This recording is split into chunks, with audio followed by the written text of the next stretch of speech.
Welcome to Bay Area Focus. I'm your host, Maria Medina. Today we'll talk about global education programs, game-changing music lessons, and distinctive art exhibits. But first, a supportive space for Bay Area women with cancer. Peggy McGuire and Dolores Moorehead will tell us all about it. And it's called Women's Cancer Resource Center. And boy, when anybody hears the word cancer, that is a scary time in their life. How are you guys helping them out? Well, what we do is provide a safe, welcoming place for women who are facing cancer to come and receive services in a non-judgmental, culturally competent, culturally humble way, and to meet people where they are in their situation. Something? Yes, I mean, and so that occurs by the services that we provide. We definitely want to make sure that we're able to reach out to the communities like the African American community.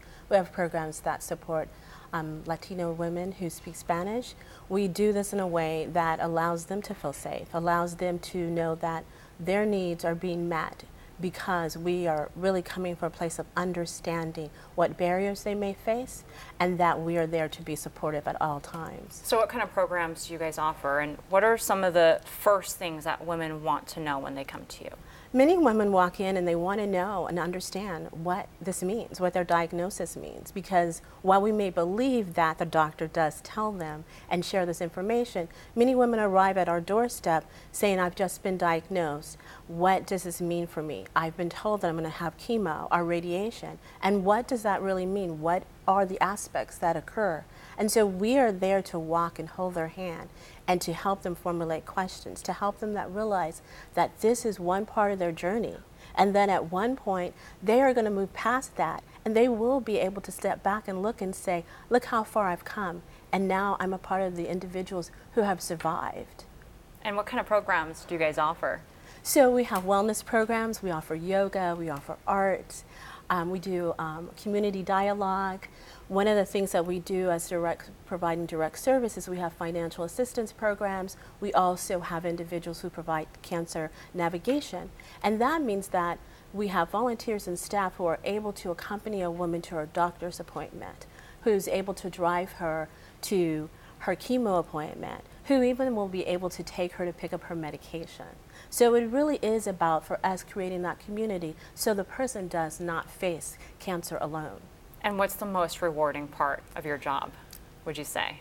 Nothing beats a good day at the Women's Cancer Resource Center. I have to tell you, we get wonderful support from the community. We have just an amazing staff and board of directors. So yeah, I'd say it's the environment working there and the culture that we've created there. And speaking of the community being part of it, you guys have a huge fundraiser coming up here, right? And we actually have some pictures from last year's fundraiser. If you guys want to talk about some of those pictures, we'll show them over here. This is a swimmer right here, right? With some names on her back, written on her back. This is one of 600 swimmers who participated in last year's Swim a Mile for Women with Cancer. It takes place the first weekend in October during Breast Cancer Awareness Month, and the swimmers swim in the pool at Mills College.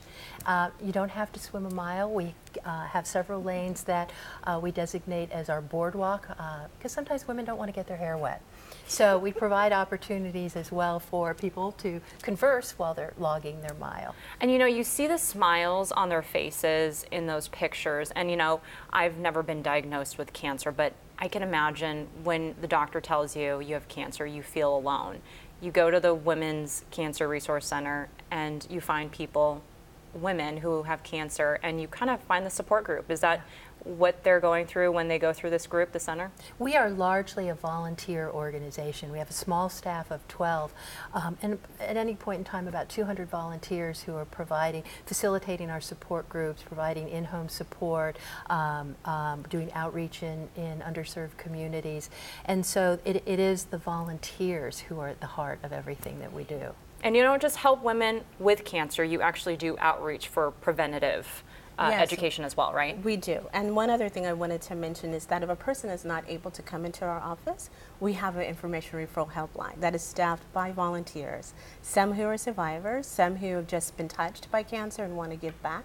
So a woman or an individual, even if it's a family member, is able to call and able to talk to a volunteer on a weekly basis, monthly, bi-monthly, but to receive that support. So it is about providing that community, even if they're not able to cross through our doors. And I hear that you guys have an art gallery as well. Yes, we do.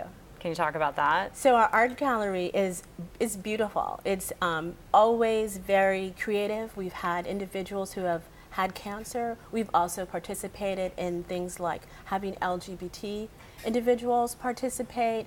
We've participated in February for Black History Month. We recently had a big thing around Black Lives Matter. So we are really involved and we want to be a part. We are a change agency, so we want to be a part of change, just not around cancer, but in things that affect our community.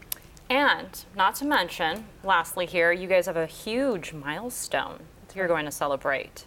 Our 30th anniversary is coming up in 2016. You know, when our founders first came together in 1986, there were virtually no services available for women with cancer, and specifically services that were tailored to their needs. And I think we've done a fabulous job over the last 30 years of becoming a hub for cancer support.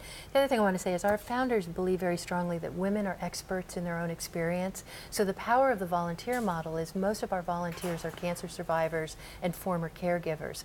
So they can walk the walk. Well, happy 30th anniversary, a great resource and a great support in our community. Thank you so much for joining us. Thank you. Again, thanks Peggy and Dolores. For more information on the Women's Cancer Resource Center, log on to wcrc.org. That's wcrc.org. And coming up, a nonprofit transforming Bay Area students into global citizens.